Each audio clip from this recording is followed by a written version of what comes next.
Hello everyone and welcome back. Tonight we will be finishing REANIMAL as I read some scary stories.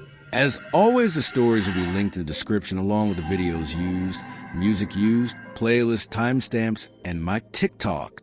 And if you like videos like this, make sure you like, comment, and subscribe. That being said, sit back, relax, and enjoy the ending of REANIMAL. He's been weighing me down my whole life. His name is Mr. Millie. I found it when I was real little. Just a kid playing in the dirt in the backyard, poking roly-polies and digging up earthworms.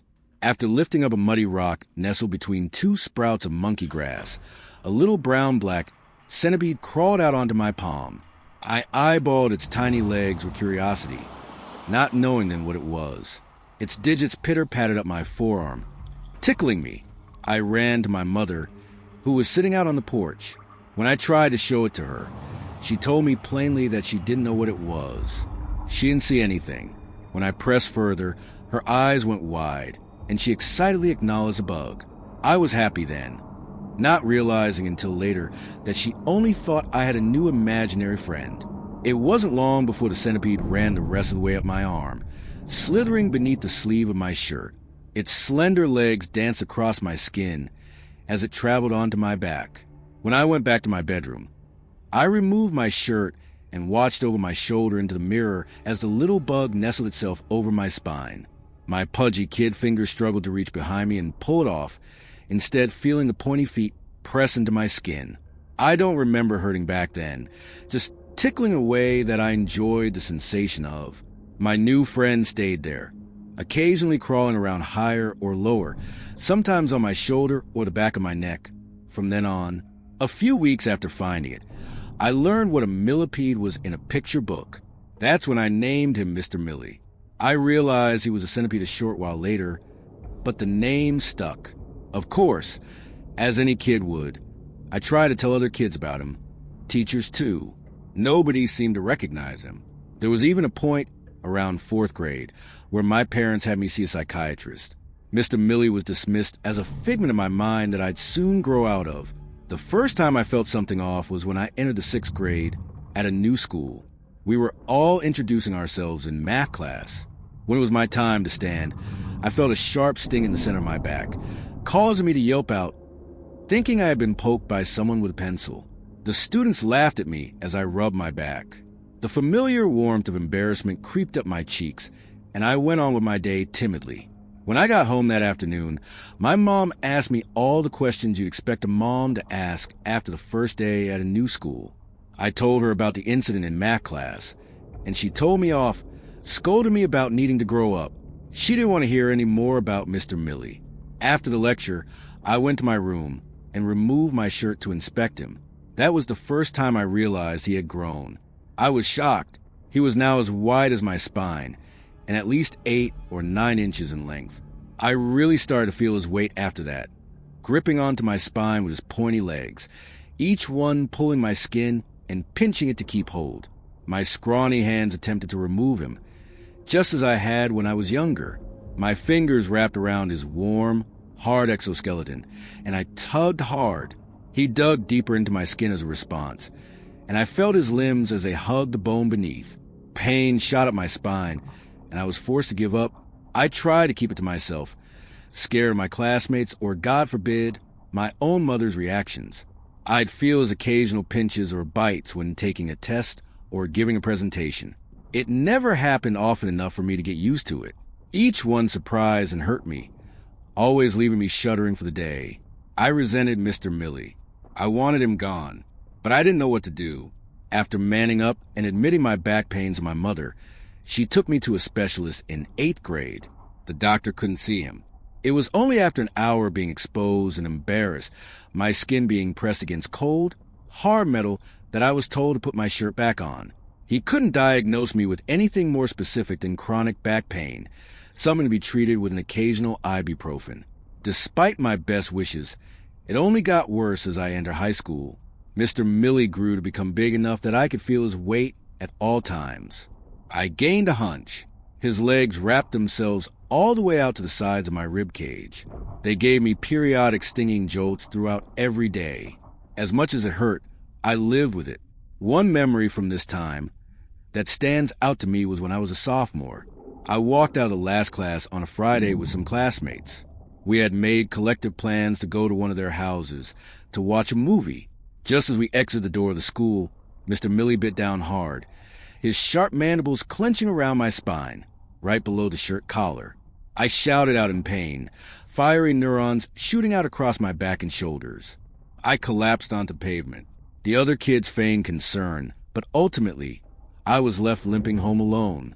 It became a regular burden, and after a while, I gave up on the social world. I had to stay home. I kept taking medicine at the behest of my mother, even though I knew it wouldn't work. I had to lay down just right for the pain to subside. Just me and Mr. Millie. By the end of high school, although I had managed to get by just fine enough with my grades, I had no friends left.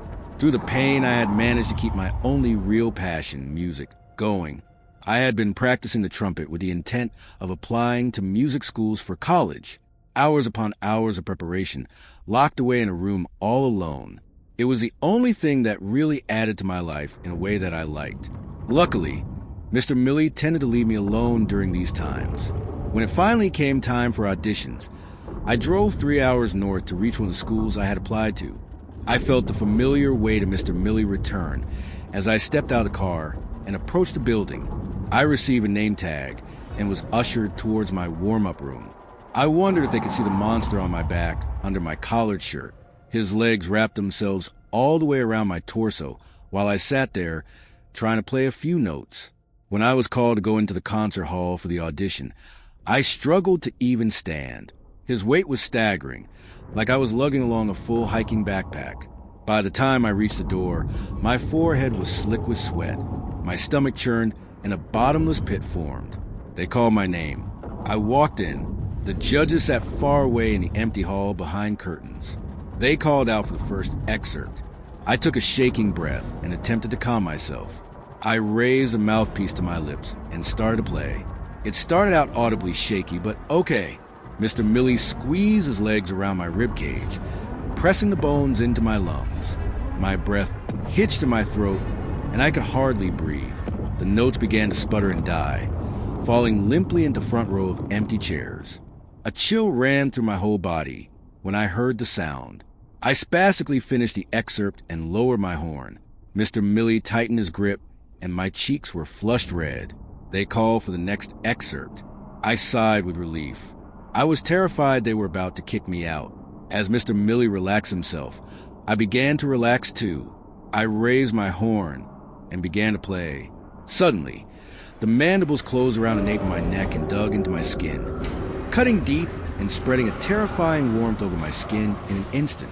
I dropped my horn from my face, barely keeping a hold of it in my left hand. I doubled over and my mouth fell open, silently shrieking out, trying my hardest to contain my misery lest the judges hear it. Sweat beaded up and fell to the floor in drops, fading into the wood. I reached behind my head and felt his own larger than the palm of my hand. It was hot and hard. I'd pulled, my fingers cutting as they gripped the edges of his exoskeleton. Tugging only made him dig deeper, and the pain was electrifying. I felt something warm and sticky. My right hand was covered in blood. Thank you. You can leave through the side door now. A faceless judge called out, attempting not to sound embarrassed by my performance. The voice sent me reeling. I limped out of the room. By the time I was greeted by an assistant in the hallway, the blood was gone. Mr. Millie's head was no longer visible above my collar. As soon as I left the building, I collapsed in the grass and sobbed. All that time, all the effort, it all flooded into the front of my mind. I had ruined it. No, he had ruined it. Something had to be done, no matter the cost. I decided it then. That same evening I returned home and kept my answers vague when my parents asked. I tried not to relive the audition in my head, but it kept coming back. I was ashamed. When I went to my bedroom for the night, I made sure to lock my door. I pulled my shirt off and looked in the mirror. My body went numb. Mr. Millie covered the entire span of my back, his dark brown-orange segments hard and defined, gleaming in the light. His legs circled around the front of my body, holding firm against my rib cage and stomach. Pointed feet pierced my skin where they burrowed themselves in. Two giant tubes, the antennae, protruded out above my head. Around the back of my neck was the mouth. His two giant mandibles, appearing more like black lobster claws, were attached rigidly to the top of my spine. I braced myself, my clammy hands wrapped around the sides of the middlemost segment covering my back. I felt the sharp edges and the soft, hot underbelly. I pushed it away from my back hard. The edge of the shell cut deeply into my fingertips just as the tips of his legs tore the skin on my stomach. I couldn't hold back my scream of pain, and I pushed further. Blood and sweat poured onto the ground. There was a fire melting my entire torso. My chest looked like a Christmas present being torn open, bits of red muscle protruding from underneath. I pulled even harder, and the legs finally lost their grip, each flailing wildly in the air as they lost contact with me. Just as the last one fell, the mandibles bit down. They cut deep into my neck, and bright red blood spattered across the floor. I dropped to my knees and clenched my jaw. I felt their grip upon my spine. Each pull after that brought immense, paralyzing pain with it. I had to stop. I let go of the body and stood up. I glanced around the room with my watery eyes until finally settling on the sharp corner of the nearby dresser. I stumbled over and turned my back to it. I shoved my back into it. I heard a loud crunch and a high-pitched shriek behind my head.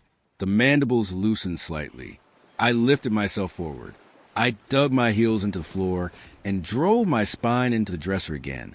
A wet, visceral smash. I heard something splatter to the ground, finding brown entrails and black skeletal shards pooling up beneath my legs. The mandibles grew looser again.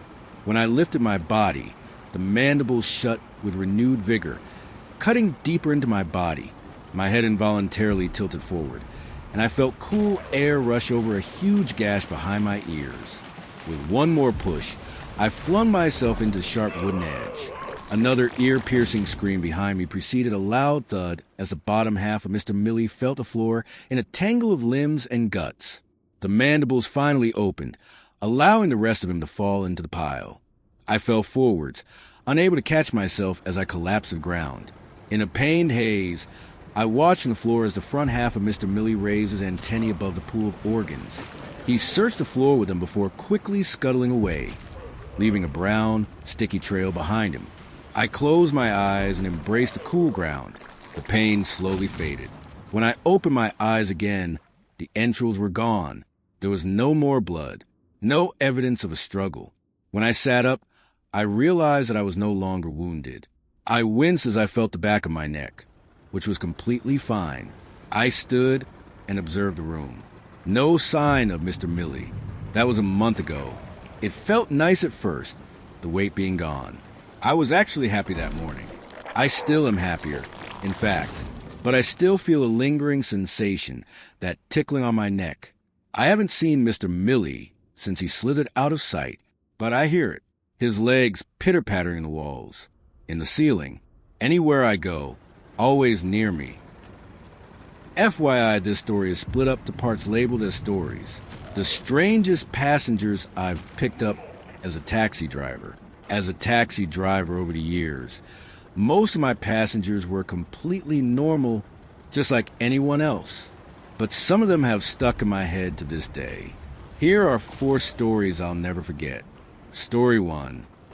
I was doing my job that night as usual, around 8 or 9 o'clock. A young man in his 20s flagged me down, got into the front seat, and told me his destination. He stayed silent throughout the ride, which wasn't unusual. Many passengers prefer to stay quiet, but suddenly he asked me to stop. The place we stopped wasn't the destination he had told me, but I thought he might have changed his mind. I complied and stopped the car, but he didn't get out. He stayed silent for a few seconds, then turned to me and said directly, without any introductions, "Asterisk, asterisk, I want you to find my body, asterisk, asterisk." At first, I couldn't comprehend what he said, and I thought I hadn't heard him correctly, so I gave him a confused look. He repeated, "I want you to find my body." I asked in shock, "What are you talking about?" He said in a calm voice, I died years ago. My family doesn't know what happened to me. I will show you where my body is. Retrieve it and call the police. This will do me a great favor, and my soul will finally rest. Please. I replied, annoyed. Are you making fun of me? He said, I know this is hard to believe, but you'll see I'm not lying if you do what I say. Please, my soul and my family are suffering. I said sharply, I don't have time for your silly games. Get out. Then he grabbed my hand, pleading, please, I beg you. His hands were icy cold. I looked into his eyes and saw them completely lifeless, not even a reflection of my own face. Suddenly, the car started moving on its own. It headed toward an unknown place, and I tried to control it, but I couldn't. After a while, it stopped in a remote area where there was no sign of anyone, just wide open fields. The young man said, without looking at me, get out. I was terrified, so scared that I felt my heart rise to my throat. I thought this was the end, that he was going to kill me. Then he turned to me and said, don't be afraid, I won't hurt you. His words did nothing to ease my fear. We walked through the fields, and he pointed with his finger, dig here. I didn't have any tools, but I started digging with all I could. After a short while, I hit something hard. I froze for a few seconds. I swallowed hard, wishing it was just a rock. But my wish didn't come true. It was a skull. I jumped back in terror and started crawling away, trembling. I remembered the young man, slowly turned around, but he had vanished. I looked left and right. There was no one. I ran to my car, my legs barely carrying me, falling several times before I reached it. I got in and drove away from that place. I couldn't work for the next couple of days. I was in shock and terrified. The young man appeared in my dreams, urging me to call the police. Finally, I gathered my courage, called them, and reported the location of the body. Later, it was revealed that the skeleton belonged to a young man named Mike, who had been 27 years old when he was killed by his cousin over financial issues. And he was the same young man I had met. And story 2. A family of 6 flagged me down. A father, a mother, and their 4 children. I told them I couldn't take that many passengers. So the father said, if that's the case, I'll go alone. He got into the back seat, and we started driving toward his destination. Halfway through the ride, I decided to break the silence and said, it's really cold tonight, isn't it, sir? Yeah.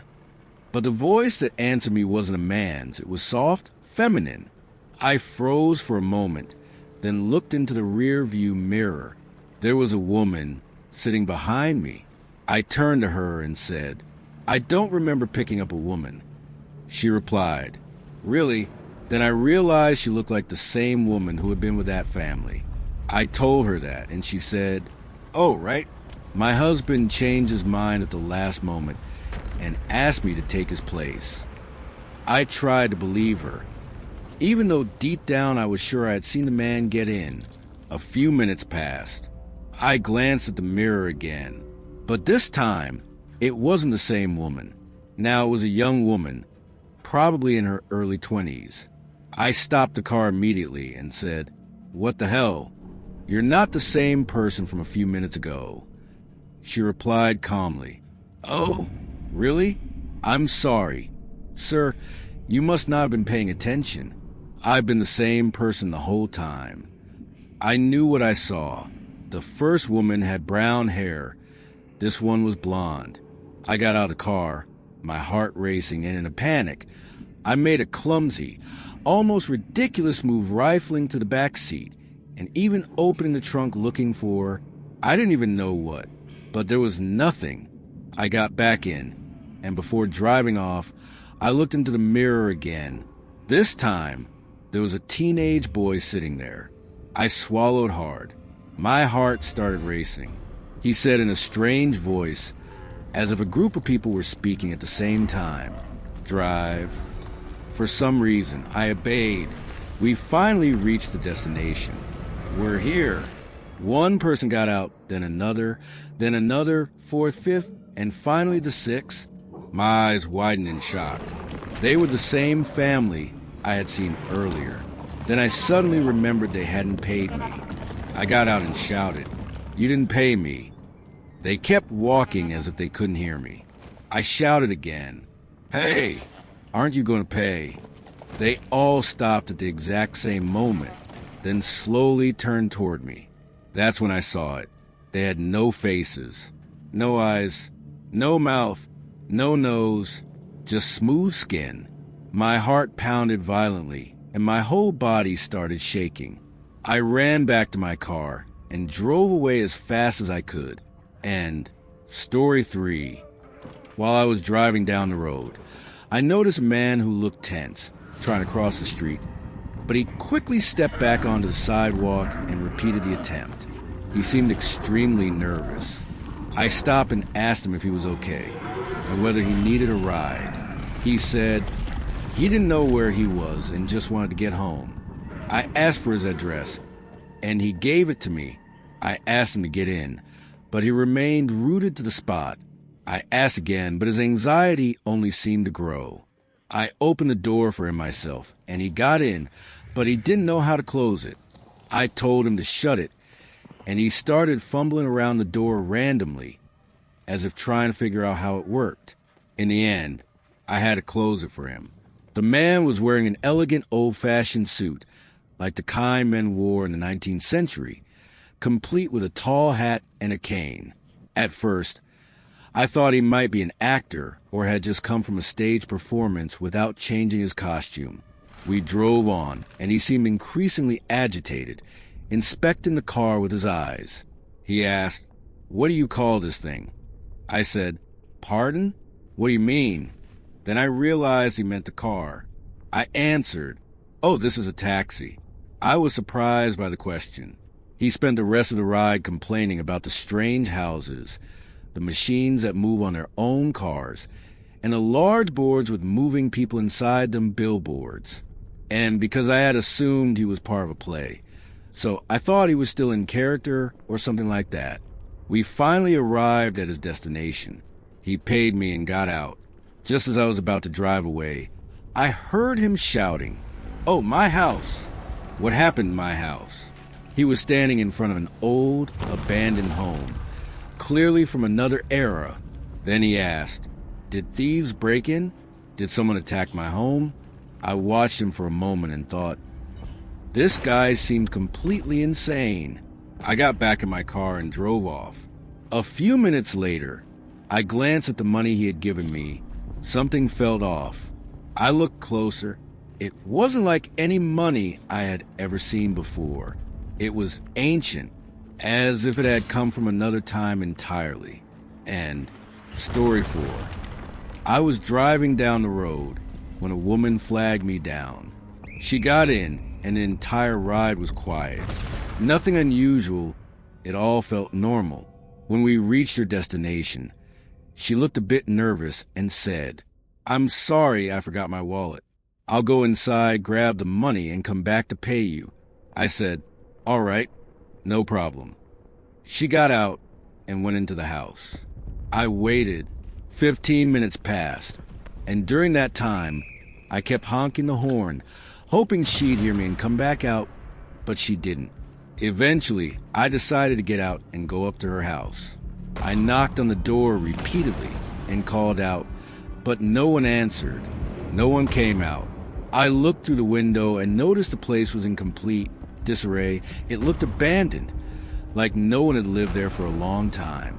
I was confused and thought to myself, how could anyone live in a place like this? I kept knocking and calling out, but still no response. Suddenly, a man from a nearby house came out and asked me, "Why are you knocking?" So I told him the whole story. He looked at me and said, "But no one lives there. That house has been abandoned for 6 years. The last woman who lived there died a long time ago." When I heard that, I couldn't believe him. The man left, and I stayed there for a bit longer, still knocking, but no one answered. At that point, I realized there was no point in waiting. I told myself it was probably some kind of trick or something like that. Then I went back to my car and drove away. The house made of cedar, but the walls smell like wet fur. I'm 42 now, and I still can't look at a hatch in the ceiling without a cold, oily sweat breaking out across my neck. My therapist calls it a lingering spatial phobia. I call it common sense. When you've seen the way a house can breathe, truly breathe, with lungs made of pink fiberglass insulation and ribs made of 2X4S, you don't ever really feel safe under a roof again. We moved to the Blackwood place in the late summer of '94. I was 12, that awkward age where you're too old for toys, but too young for the keys to anything. My dad had bought the place for a song at a foreclosure auction. It sat on 60 acres in Nebraska, dust miles from the nearest paved road. "Fresh start, Leo," he'd said, slapping the side of our overloaded station wagon. He was beaming, but even then, I could see the desperation in his eyes. He needed this to work. He'd sunk every cent we had into this fixer-upper. The house was a tall, narrow Victorian that looked like it had been stretched upward by a giant hand. The wood was a sun-bleached gray, the color of a drowned man's skin. It didn't have neighbors. It didn't even have a mailbox. The realtor said the attic is sealed off. Mom noted as we hauled the first boxes into foyer. She was looking up at the ceiling. Her nose wrinkled. Dry rot. We'll need to get a contractor out here before the winter. The smell hit me the moment I crossed the threshold. It wasn't just dust. It was the smell of a butcher shop on a Sunday morning, coppery sweet and faintly metallic. Beneath that was the scent of the cedar walls, but it was being drowned out by something heavy. Something like a wet dog that had been left in the basement for a month. "Leo, take Cooper and check out your room upstairs," Dad called out. Cooper, our golden retriever, was usually a blur of wagging tail and panting tongue. But he stopped at the bottom of the stairs. He didn't bark. He just lowered his head, his ears flattening against his skull, and let out a low, vibrating hum from deep in his chest. "Come on, Coop." I whispered, tugging his collar. The stairs groaned. It wasn't the healthy creak of a settling house. It was a wet, sliding sound, like a heavy bag of meat being dragged across a tarp. I froze, my hand on the banister. Thump, thump. It came from directly above. 2 heavy beats, followed by a sound like a dry fingernail clicking against a glass window. Click, click, click. By 8 o'clock, the Nebraska plains had swallowed the sun, leaving the house in a pressurized, buzzing silence. We didn't have curtains yet, so the windows were just rectangles of absolute black. I was in my room, sitting on the edge of my mattress. My desk lamp cast long, jittery shadows against the cedar planks.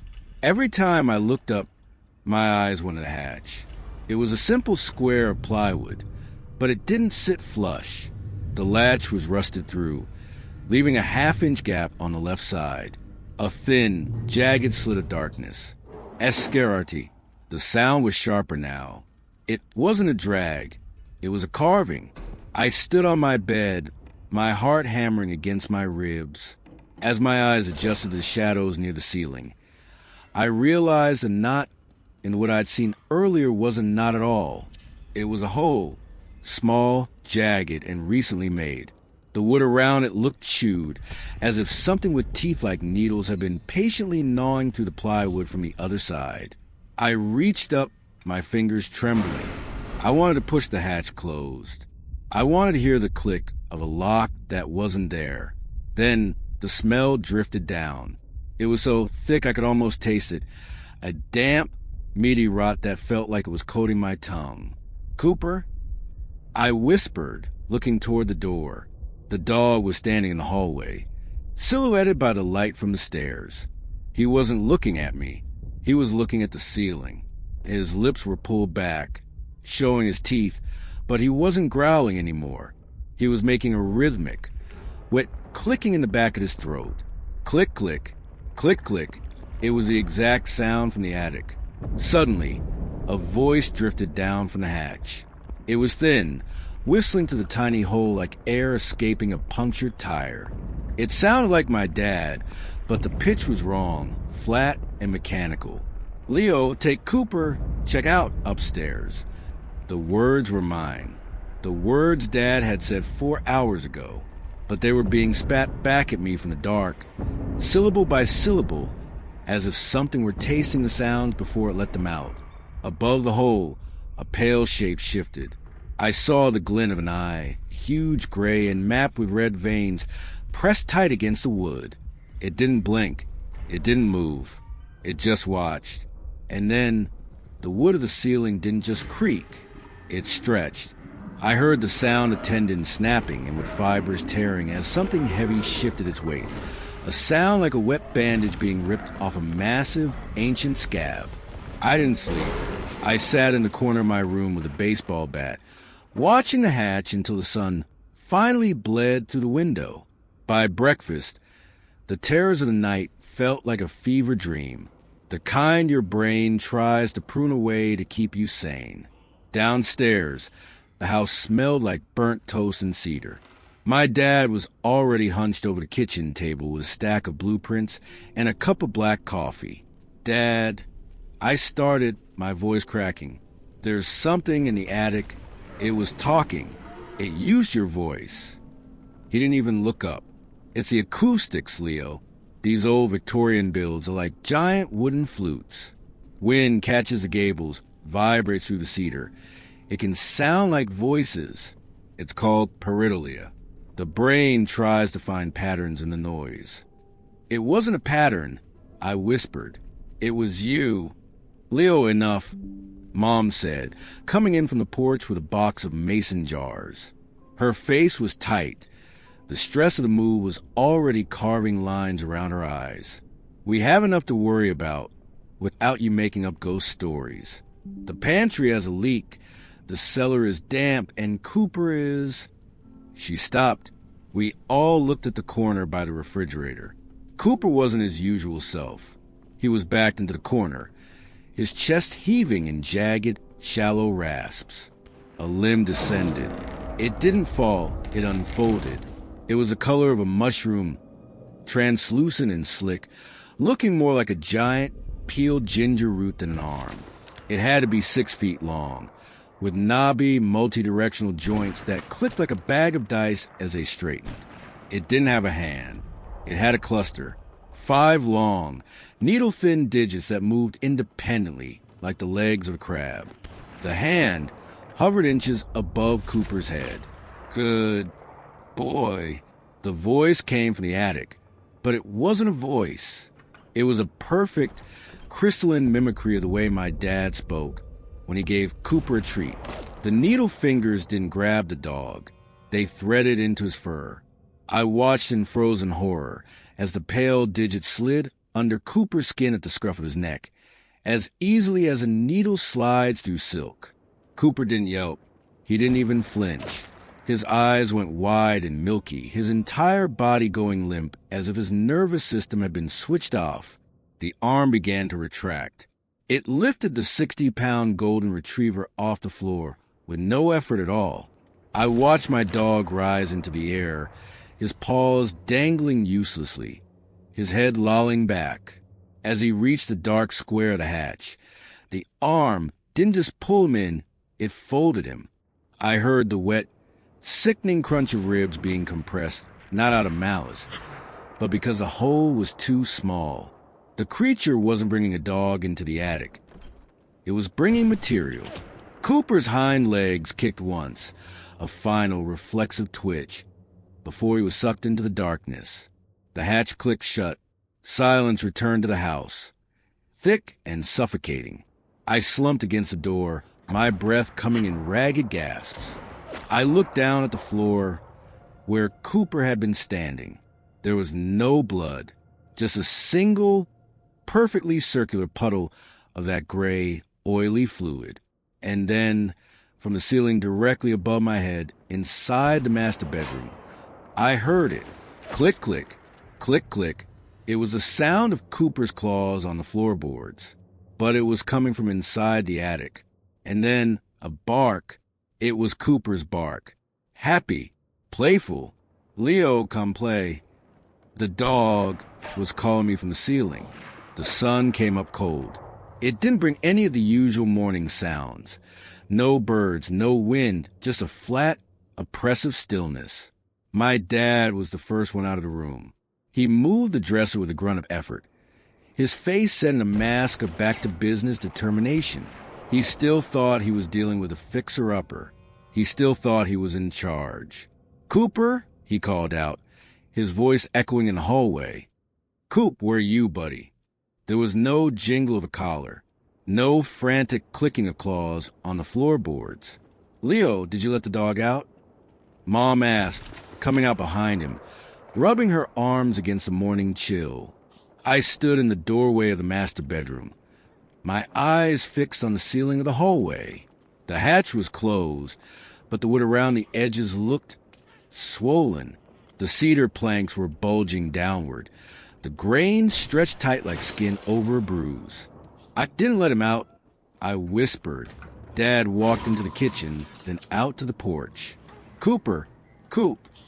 I stayed in the hallway. I walked to the spot where I'd seen the arm descend.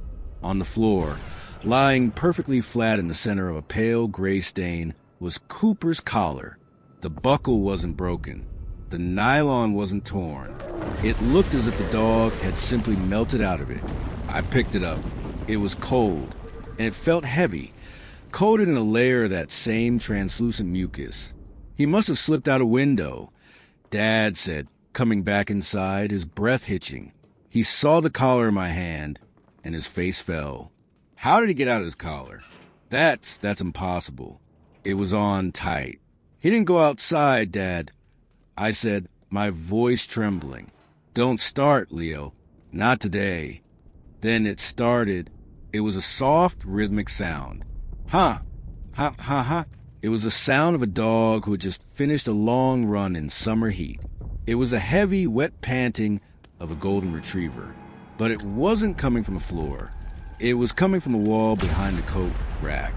The sound was muffled, vibrating through the cedar planks, as if the lungs doing the breathing were pressed directly against the other side of the wood. Ha, ha, ha. My mom froze, her hand hovering over the coffee pot.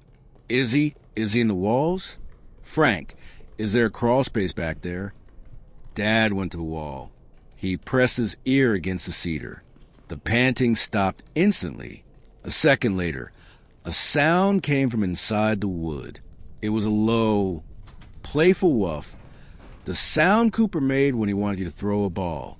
It was followed by a wet, sliding noise that traveled up the wall, across the ceiling joists, and stopped directly over my head. "Ha, ha, ha. It's a resonance," Dad whispered. But he wasn't looking at me anymore. He was looking at his own hands. "The wind. It must be catching the vents. It's creating a rhythmic suction. Frank, that sounded like a dog," Mom said, her voice rising. "That sounded exactly like him." Suddenly, the panting changed. It slowed down. It became deeper, more guttural. "Leo, come play." The voice was Cooper's bark, but the words were shaped by my own voice. It was a horrific hybrid, the tone of a dog, the vocabulary of a boy, and the mechanical delivery of a machine. Then, from the ceiling above us, a single, long thump shook the house. The cedar planks didn't just creak. They flexed. I watched the seam in the wood pull apart, and for a split second, I saw something moving in the gap. It wasn't fur. It was a row of pale, needle-thin ribs, expanding and contracting, pumping air through a body that had no business being inside a wall.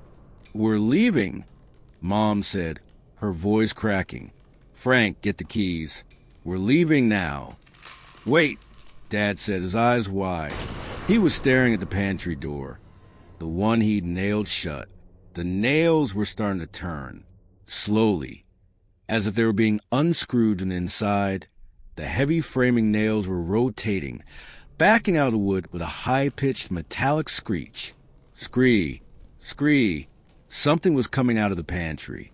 I knew what was going to come out. Keys. Frank, the keys.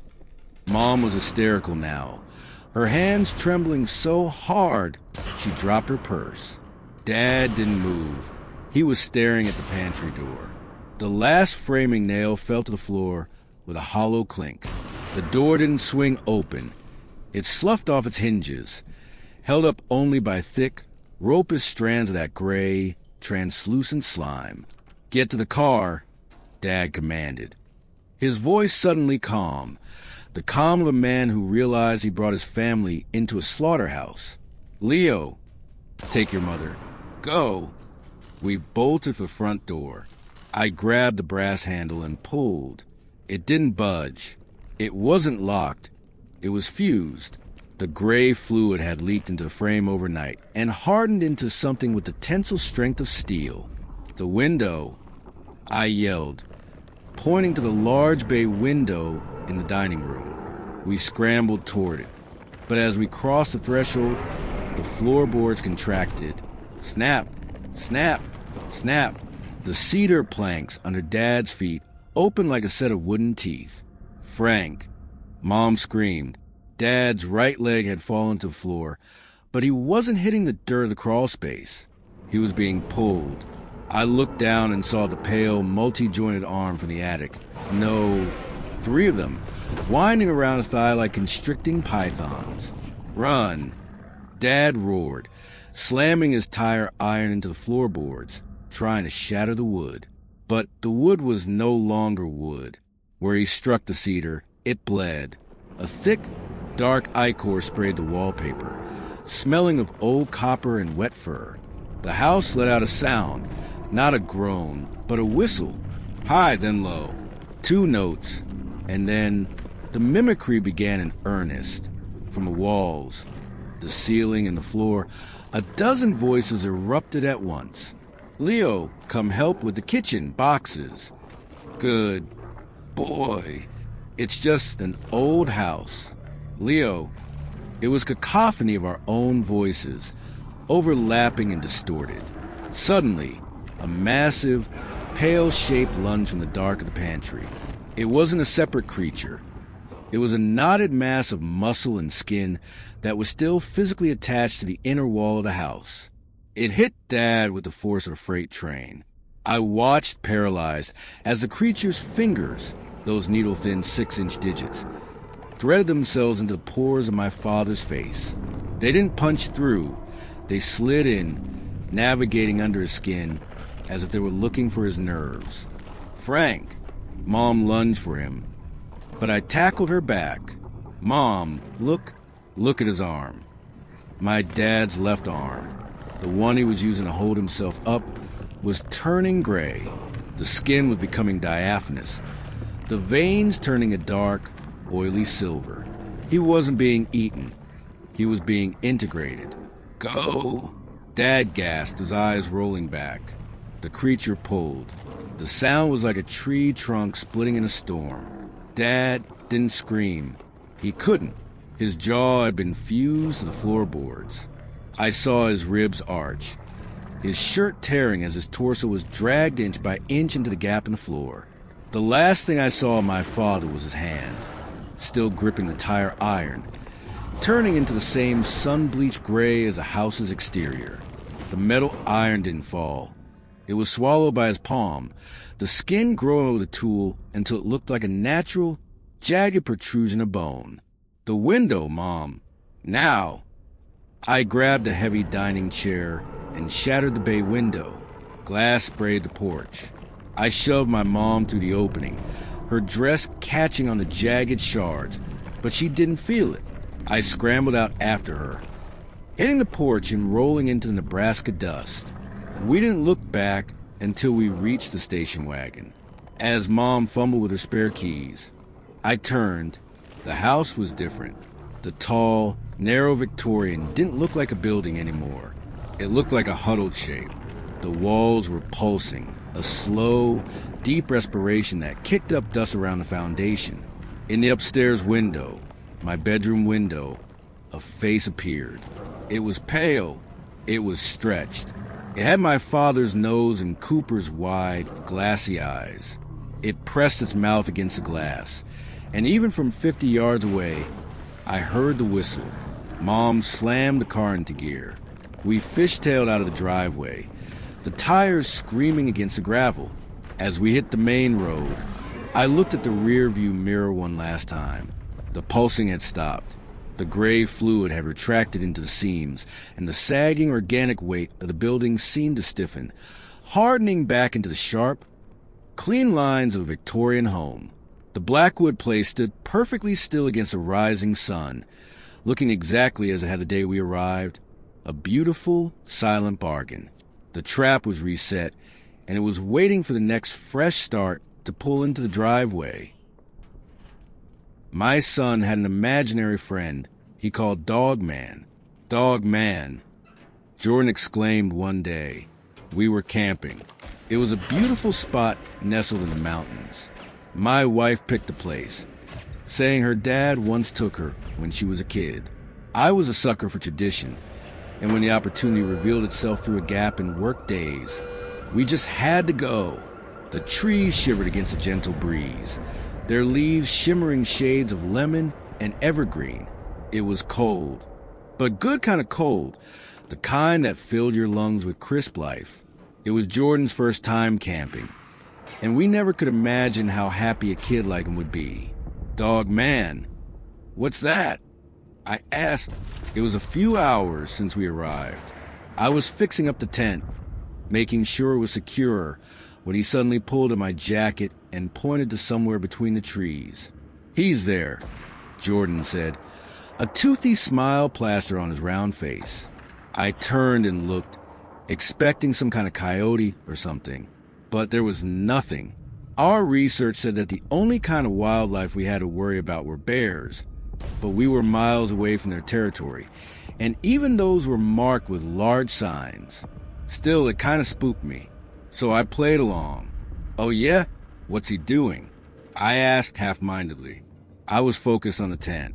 Rain was something we expected, and we didn't want our tent washed away if there was one. Just watching, he said matter-of-factly. That was it. To be honest, I was glad. Kids have wild imaginations.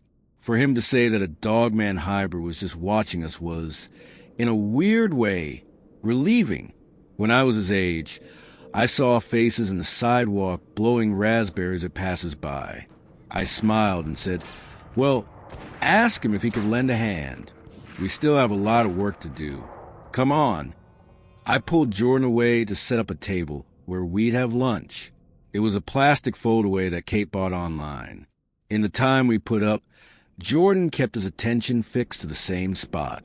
I couldn't help but look at where he was looking.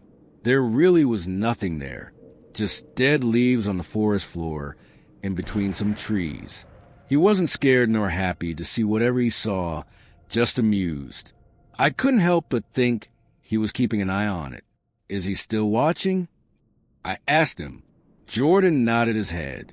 I was curious, so I asked him what he looked like. He's a dog, but also a man. I chuckled. The image that materialized in my head was a middle-aged man wearing an oversized dog suit, his face popping out through a hole. Maybe he saw it in some cartoons? But what kind of cartoons? I had no idea. But Jordan wasn't finished. He's got long black hair. He's on his hands, and he has a really long neck. The guy in a dog suit evaporated. He said hands, not paws. Again, Jordan was a kid. This was normal. Wild imaginations. Kate came back from her scouting, and in a few minutes, we dug into the lunches we packed. Jordan's attention was immediately diverted towards some chicken wings, but I couldn't help but glance over to the side between the trees every now and then. The next morning, it rained, and when we woke up, Jordan was gone. I woke up to the sound of the tent flaps whipping wildly against the wind. The tent was open, and I quickly reached beside me where Jordan slept. He wasn't there. I woke my wife up, my blood pounding between my ears. What's happening? Kate said, "Waking up the start. Jordan's gone." Both of us got into our jackets in less than a minute. We picked up some flashlights and practically flew out of the tent. In less than 5 minutes, we were out in the woods, the rain crashing down, our voices fighting against it just to scream our kid's name. "Jordan, Jordan." I yelled. A million thoughts raced in my head, a million possibilities. Surely, he wasn't too far. We were only a mile away from the main road.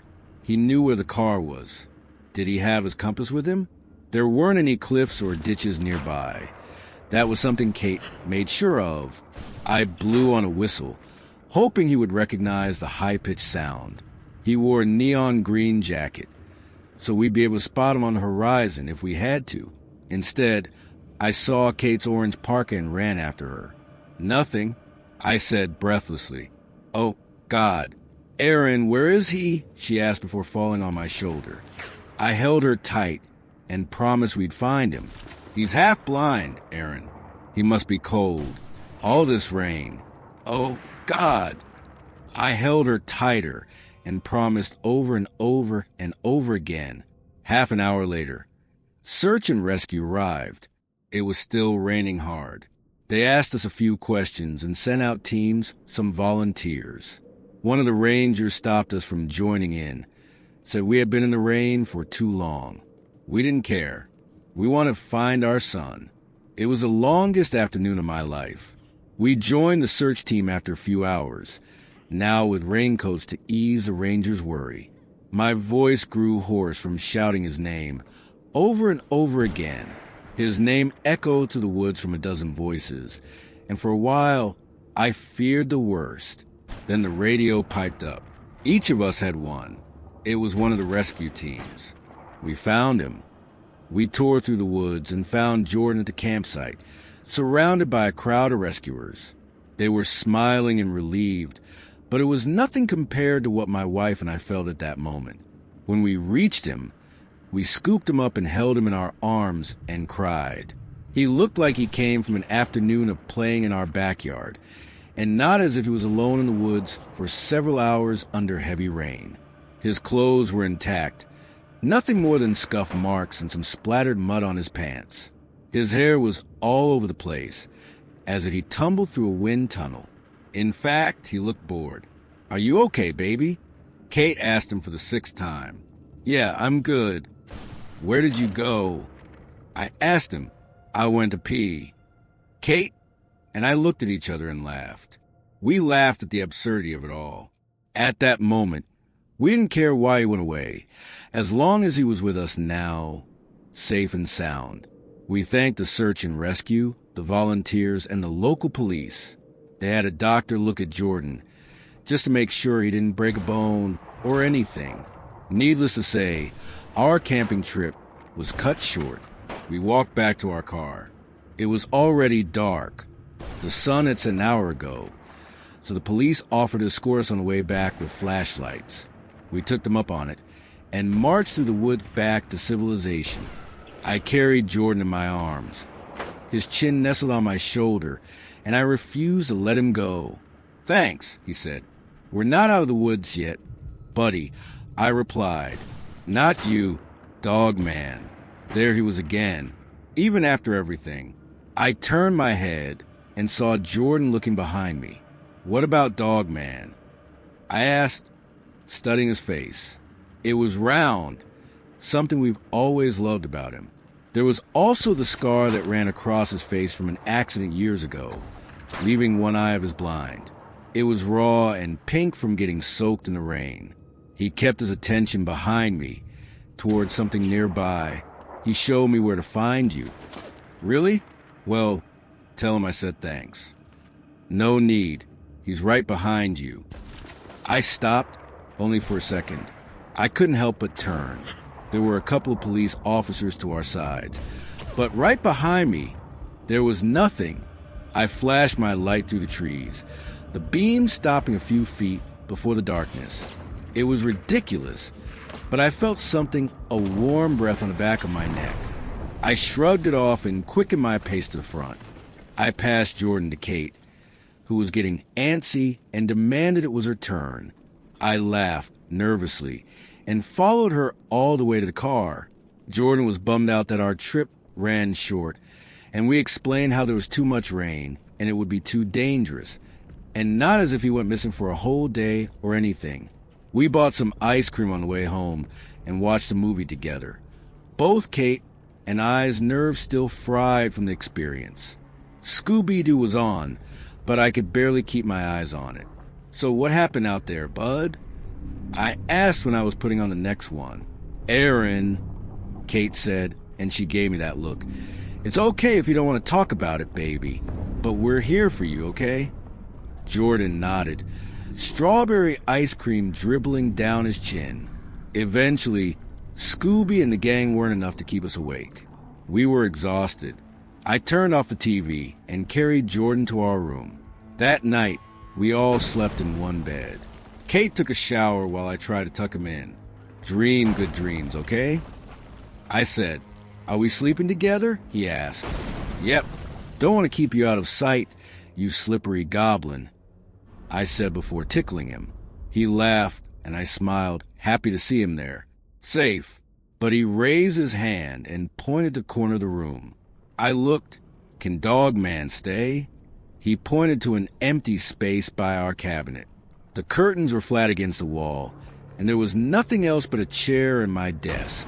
Instinctively, I felt the need to walk to that space, to occupy it. There was nothing there, but I didn't want to ruin whatever imaginary friends my son had come up with. "Well, Bud," I said, "he'd have to stay on the floor. I don't think we can all fit in one bed, you know?" "That's fine. He likes it cold," he said, before turning on his side to sleep. I blinked, unsure what to say or do. He said it like he was so sure, like he was just pointing out the weather. I wasn't sure if child fantasies were that detailed, but the more I thought about it, the more I thought I was just being paranoid. After a while, Kate walked in with a towel wrapped around her hair. "Everything okay, hon?" "Yeah, everything's fine," I said, before hearing a soft snort at our bed. We looked at each other and giggled. He must have been exhausted. He stopped mentioning Dog Man so much after that. I'd bring it up as a joke, and he would ignore me like I didn't say anything. Life went on as usual. One day, I received a call from the orphanage. Kate was at work, so I had to go alone. After dropping Jordan at his school, I drove into the city for our scheduled meeting. I met with Sister Irene. She was old, well into her 60s, and one of the kindest souls I know. She ran the orphanage in the city.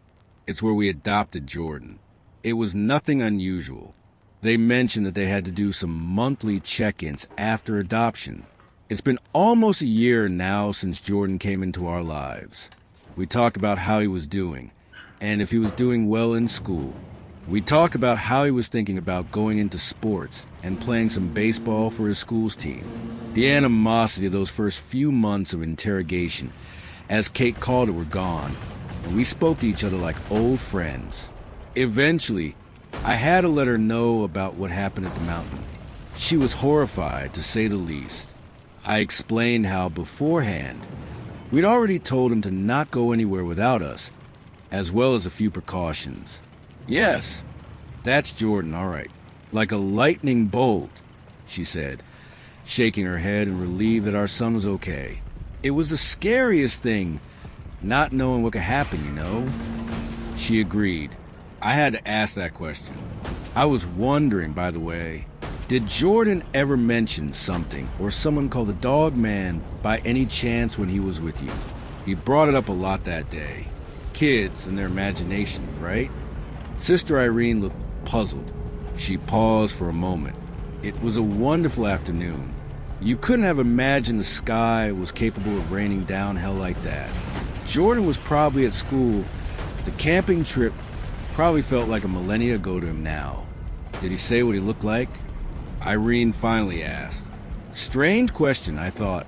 I told her what Jordan told me. HM, give a moment.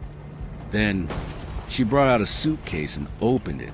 It was filled with folders, profiles of kids that were adopted from her institution. Jordan's was one of them, which she brought out and flipped through for a few seconds.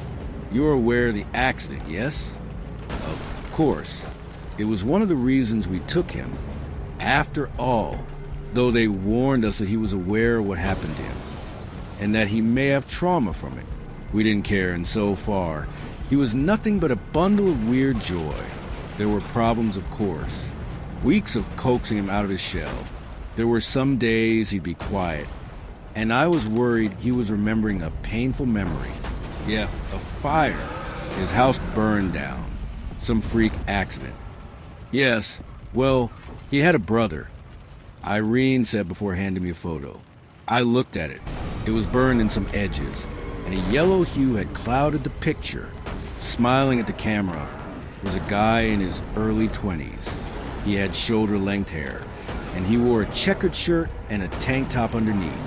A pair of rugged jeans wrapped around his frame, and he wore it well. He looked cool. Hell, even cooler than me. But next to him was a large dog, as big as a kid. Its hair fell to the ground like velvet curtains, and two solid eyes stuck out of them. It looked like a mix between a Saint Bernard and a husky. This is Jason, his brother. He died in the fire trying to save Jordan. I looked at the picture again. Somewhere in that house, Jordan was probably sleeping or drawing. The young man's smile became kinder, and I thanked him under my breath. How come we didn't know this? They lived in the woods in a house their father left them. When he died, Jason was all he had. The fire was bad, Aaron. Nothing was left. The only thing we knew about Jordan was his name. I'm guessing it took a while for the police to dig through everything. That fire, what happened? I asked. When we took in Jordan, we never asked about it. It was something we thought was best to leave behind. Well, nobody knows how it started. It was an old house, so it must have been that. The call was made when some folks spotted the flames from a few miles away. From what the police could gather, Jason there pulled Jordan out in the middle of it all, but he went back. Back! To get the dog. They found Jordan crying outside the house, saying how his brother went back inside to fetch the dog. Something must have happened. They found him in one of the rooms. They couldn't tell which part was his, which part was human. Black hair, long neck, hands. After that, I thanked Irene and drove the way home, thinking. I looked back to that day in the woods when Jordan said thanks, not to me. How much of it was real? How much of it was his imagination? I shrugged off the thought. I spent the afternoon trying to work, but I couldn't get it off my mind. Eventually, it came time to pick Jordan up from school. I asked him again about Dog Man. It would be the last time I asked him. Hey, buddy, so is Dog Man still around? Again, no response. He looked out the window as we passed some houses on the street. The windows were down, so the wind blew across our faces and rushed through our ears. His silence was something I expected, so I continued. Well, can you tell him thanks? Like I mean it, okay?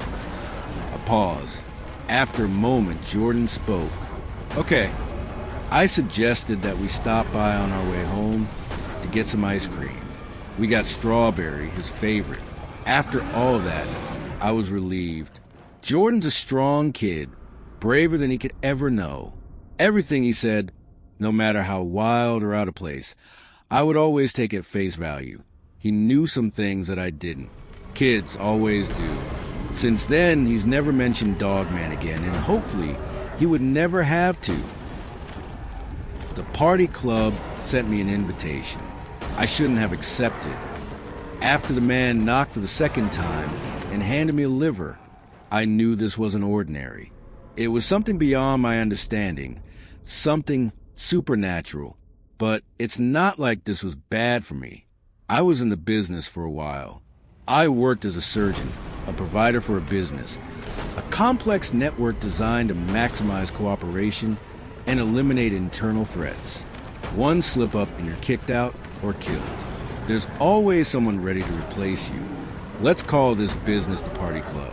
There were trusted providers, but I wasn't one of them, though I'm considered relatively senior. However, this meant I could live freely without much restriction and excessive surveillance. They were strict on operations, especially among the higher-ups. They had no intention of letting their business go anytime soon. Life was good. I make money and can provide for my family working as an M&A manager for a nearby company. I think about them every second of every day. I can see them smiling, playing together within the warm hue of the living room. My beautiful wife hugs my clever 13-year-old daughter with one arm and holds my precious 2-year-old son with another. I can imagine her laughing as my daughter makes a face, half embarrassed and half annoyed, while my son babbles incoherent expressions, searching for attention with his bright eyes. Thinking about it brings a smile to my face. I remember the first time the man knocked. It was odd. I wasn't expecting anyone at 8 a.m. in the morning. My wife had already gone to work and my daughter to school, leaving me and my son, who was sleeping in his crib, together in the house. The door opened to reveal a man with slick back hair and a nice smile. He wore a suit complete with a black tie and dress shoes to match. I noted the red wagon resting behind him, handle in hand. "Hello, Mr. Redacted. I'm here to provide for the party club. What would you like today?" he said cheerily.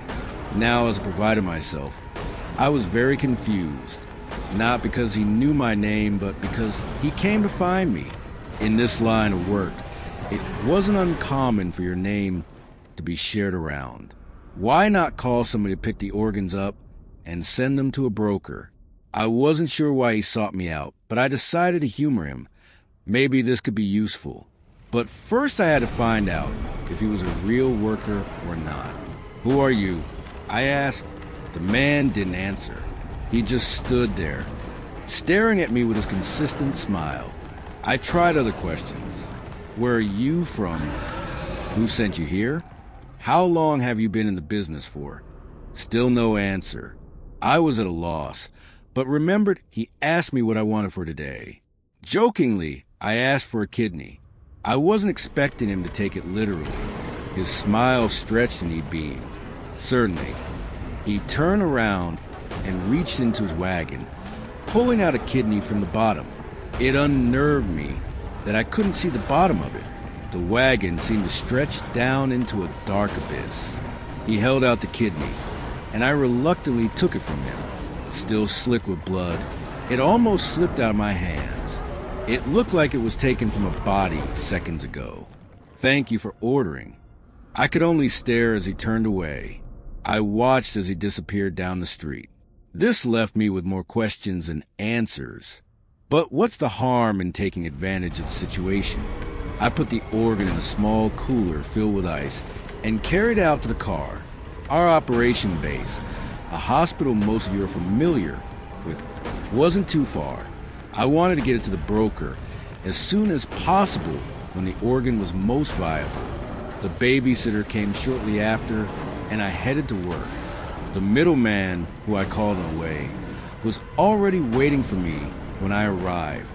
I opened the cooler for him, and he took the kidney, giving it a quick look before putting it in a box with preservation fluid. Among it was a bunch of other organs he had probably picked up on the way. He didn't ask me where it came from, and I was glad. I wouldn't know how to explain even if he did. I thanked him for coming, and he drove off with a tip of the hat. While I still clocked into work, I thought about what I would do if the wagon man showed up again. Can he give me any organ I asked for? What if I didn't answer the door? What if I didn't want to order anything? Money was wired from time to time. I'm not sure where the middleman takes the organs, nor who sells them, though not many sales are made in a month. One operation can make thousands. I got a good cut, and that was all I needed. The next day, I wasn't as surprised when I opened the door for him at the same time in the morning. He wore the same suit, same smile, and held the same red wagon. I ordered a liver this time. He pulled one from the wagon and handed it to me. It was just as fresh as the kidney I had ordered the day before. Though it was unsettling, I was excited. I could make great use of this opportunity. "Thank you for ordering," he said before walking away. Again, I told the middleman to come pick it up from me. I gave the liver to him. He took it, and I went to work. Over the next 2 weeks, I started testing the limits of what I could order, and I was pretty certain the limit was none. Whether it was a kidney, liver, or heart, he always reached into his wagon and gave me what I wanted. If I ordered 10 hearts, he would give me 10. If I didn't want to order anything, I could just tell him that and he would walk away. Additionally, he didn't show up on the weekends, so I didn't need to worry about my wife answering the door. The idea of a supernatural being having weekends off was surreal to me, but I wasn't complaining. At some point, the middleman and I formed an unspoken schedule. Because of the high viability organs that I was providing, the money started raking in. I went to work with more energy than before. The security that the money brought in affected me more than I would like to admit. I was getting cocky. You can't afford to get cocky in this line of work. It's a death wish, and I knew that, but it felt so good to have a source of goods with no strings attached. The only time I was unsure was the time my wife got sick and stayed at home for 3 days. On the 3rd day, she woke up quite early. I dreaded the knock on the door. I tried to usher my wife back to sleep, but she refused, saying she felt energized. I positioned myself around the door when the knock came. "I'll get the door," I shouted into the kitchen. "Oh, is someone there?" she called back. And that was when I learned nobody else could see or hear this mysterious wagon man. I felt relieved. I cracked the door open and told him I didn't want to order anything today. "Certainly. Thank you for ordering," he said, just like every day. I didn't bother to watch him leave anymore, closing the door before he left. It went on like this for the next 3 months. Answer the door at 8, drive to meet the middleman, clock into work. 3 months before the party. One night, I wanted to celebrate my success and my hard work of ordering organs while clocking into work for seemingly no reason now. On a Friday night, I drank more than usual and blacked out. I woke up at 10 a.m. the next day, panicking about work. I shot up and threw myself in the bathroom and into some random clothes. Before my wife walked in and asked what the commotion was all about. "Oh, it's Saturday." I grinned awkwardly, and I knew she knew what I was doing. She shook her head and sighed. "Don't drink too much next time." I changed back into more comfortable clothes before following her footsteps into the kitchen, where the kids were eating pancakes. My wife stood at the stove and suddenly turned towards me as if she remembered something. "Oh, right. I almost forgot to tell you. I collected a mail last night, and someone mailed you something. Let me find it." She went towards a drawer next to the front door and pulled out a single brown envelope, handing it to me. Upon inspection, there was no signature, no nothing, just my full name written on the front. "Thanks," I told her.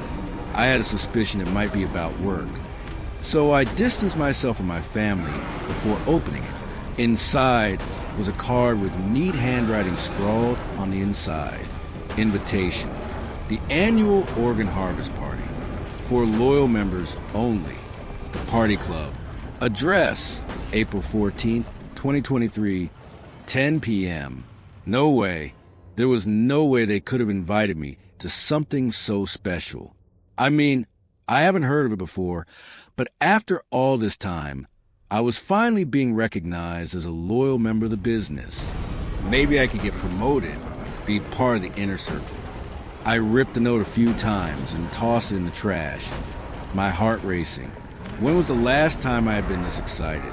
After living in a monotonous routine for the past few years, something was finally happening and hard work was paying off. There was about a week and a half until the date. I calmed my racing heartbeat. I went back to the kitchen and told my wife that the envelope was from work and that I would need to go to a company meeting on the 14th, lasting late into the night. She affirmed and brought a new batch of pancakes to the table. I patted my kids' heads, ruffling through their hair, and joined them in devouring the stack. Fast forward to the 14th. I had been waiting every day in anticipation, time passing like a flash. I was ready to go out. I walked towards the door, but I suddenly thought about my medical bag, complete with a sewing kit and other materials. Who knows? I might need it later. After all, I didn't know exactly how a party like this was organized. I grabbed it and headed into my car, putting the address into maps. The place was pretty far. It was about a 2-hour drive. I started the engine and followed the navigation. The drive led me to the outskirts of the city just before you reach the desolate roads. I approached a poorly lit company building, 5 stories high, lined with glass windows. It looked out of place, too modern compared to its surroundings. The lights were on inside. I parked in the lot behind the building. There were quite a few cars already lined up, and I had arrived 10 minutes early. I took my bag from the back seat and locked the car. As I turned towards the building, I noticed another person standing there in the distance. I walked a little closer and was pleasantly surprised to see a familiar face. "Hey!" I yelled at the middleman, waving at him. He turned around in confusion, but smiled once he recognized me. "Hey there, you came to drop off other goods? How'd you find me all the way out here?" he joked. I gave him my business laugh. I asked him if he received the invitation, and sure enough, he received the same envelope I had. We went into the building and were immediately greeted by a receptionist sitting at a table near the entrance. She wore a formal black dress, had her hair in a high bun, and wore a flashy silver necklace. Seated in front of a single computer atop a long table. The red tablecloth contrasted greatly with the white interior of the building. There was a corridor straight ahead with glass offices, occasionally branching off to either side. "Hello, how may I help you?" she said, smiling at both of us. "Hello, we are here to attend the party," the middleman said. "Show me your invitations." Luckily, I remembered to bring it with me. I unfolded it from my back pocket and presented it to her, the middleman doing the same. "All right, now tell me one interesting fact about yourself that no one else knows about." The middleman and I eyed each other in confusion. It wasn't exactly surprising that the party club knew everything about us, but it was still unnerving to have them monitor me without my knowledge. Well, I did ask for this after all, joining this business. The middleman and I took turns whispering into her ear about our secrets. I told her about the scar that I had under my lip from slamming my face into concrete after using an roller.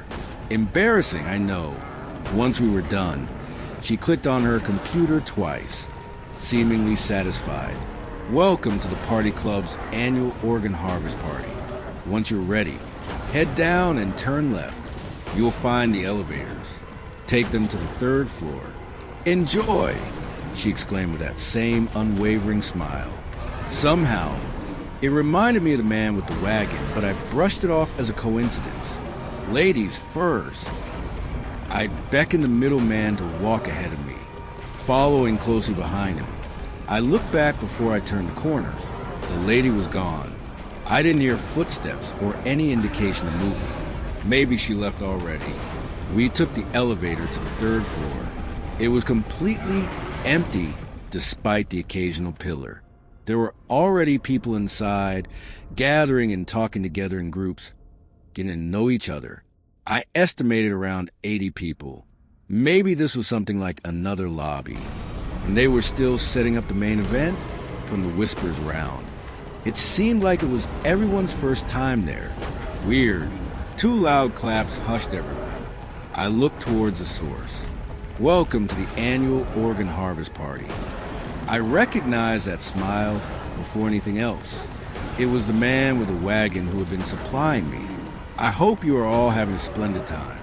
With that, let's get this party started," he cheered. Someone screamed. Some people jumped. There were people blocking my view. So I stepped around people to get a closer look. People were inspecting a young man who had his eyes wide open in terror, and his hands clutching his stomach. Through his pale sweatshirt, I could see dark red seeping through and then running down his hands. He collapsed to the ground. I ran towards him and lifted his shirt. His stomach had been cut open, a huge vertical slit that ran from his mid-chest to his lower stomach.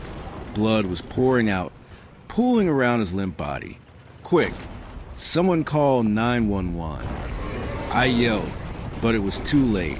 His organs slid out of his body, floating toward the wagon like someone invisible was carrying them. They were storing themselves in there. This party wasn't for us to harvest. We were being harvested. Someone else behind me screamed. This time, it was an older woman. She held a phone to her ear. She had dialed the police. Her face scrunched up in pain and blood soaked into her cardigan, mirroring the man. She, too, slumped to the floor. She clutched the phone to her face and groaned out the next of her words, asking for help and informing the 911 operator of our address. Finally, she fell unconscious, the phone dropping as she lost control of her arms. Chaos ensued. People ran for the elevators, tripping over each other. One by one, they fell to the ground. It was like a countdown. There was only so much time until it would reach me. Shit. What do? I needed to get out of here. I sprinted toward the elevators, stepping around the people that fell. I saw the down button lit up. Someone had managed to press it. Blood rushed into my ears, drowning out the screams. The elevator doors slid open. Almost there, pain split into my stomach. Shit. Blood seeped into my clothes, and I fell on my back. I panicked. I don't want to die. The sewing kit. I had nearly forgotten. I was holding my medical bag with a death grip. There was no other choice. I pulled my shirt up and wrenched the bag open, fumbling for the sewing kit. It was hard to thread the needle with my shaky hands, but I miraculously managed to get it after a few tries. I started between my chest and sewed downwards. The stitches were messy, but I just needed something to keep me together. I was losing a lot of blood. I didn't have time. I didn't bother to cut the end of the suture. I forced myself to my feet, needle dangling off my body. I took the last 15 steps to the elevator and pressed the button. The door opened faster than I expected. I stumbled inside and pressed the button to the first floor, leaning against the wall for support. I pressed the door close button, jabbing it over and over again, looking through the open doors. The wagon man was sprinting towards me. I could feel the wound threatening to open again, skin tugging against the sutures. I held myself together, wrestling with my own flesh. The man was getting closer. I wasn't going to make it. He would reach the elevator doors before they closed. He suddenly fell to the side. Someone tackled him. No! I cried out. The interceptor and the wagon man both fell to the ground before the elevator. Before the doors closed, the middleman said one last word to me. Live. The elevator hummed, going down to the main floor. I repeated it in my head. Live. I needed to make it out of there. To tell everyone the truth about what happened to these victims. To carry on their wills. The doors opened, and I ran toward the entrance. My torso hurt like hell, but I didn't let that stop me. I turned and saw the glass doors in front of me. I made it. A glimmer of hope surged as I pushed the door open. The moment I stepped outside, I was thrown forward. The building exploded. My ears rang. Glass shards flew everywhere. I lost consciousness before I hit the ground. Mumbling filled my ears. I opened my eyes. I was in a hospital bed in the ICU. There were multiple things hooked to me, and I was bandaged all over. There was a tube down my throat, assisting me with breathing. I tried to move, but didn't find the strength to. A nurse walked by and noticed that I was awake. She checked on my vitals, shining a light into my eyes. "Hello? Can you hear me?" she asked. Blink once for yes, twice for no, though her voice was muffled. I blinked once. Good. Do you remember your name? I blinked once again before thinking. Did I remember? I searched through my brain. Oh, right, my name is Redacted. She advised me to rest and would fill me in on the rest when time comes. Throughout the next 2 weeks, I spent most of my time in bed recovering. My hearing came back, and I was able to sit up eventually. The breathing, too, was removed, and I could eat on my own. My family visited me almost every day, filled with endless worry. I was in a coma for 2 months, for broken ribs, broken left shoulder, multiple fractures, severe head trauma, traumatic brain injury, eardrum damage, nasal cavity damage, ruptured lungs and internal organ damage, more than a few glass shards in the body, second-degree burns on the back, near-fatal blood loss. I'm damn lucky to be alive. The nurse told me I would have died without the stitches. I only remembered fragments of what happened back then, only the explosion and bits and pieces of party. As time passed, those memories slowly recovered. I spent the next 4 months stabilizing in the hospital and then went to rehab for another 2. After paying off the hospital bills with my new fortune, I found a new job. A new, legit job very far away from where I used to work and where I live now. I wanted to get as far away from the party club as possible and start anew. My family and I moved after a few months of careful planning. I'm truly happy now and doing well. For all those who are in the business, heed this as a warning. I beg you to quit and live an honest life.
Alright everyone, that's the end of REANIMAL and the end of my first series on this channel.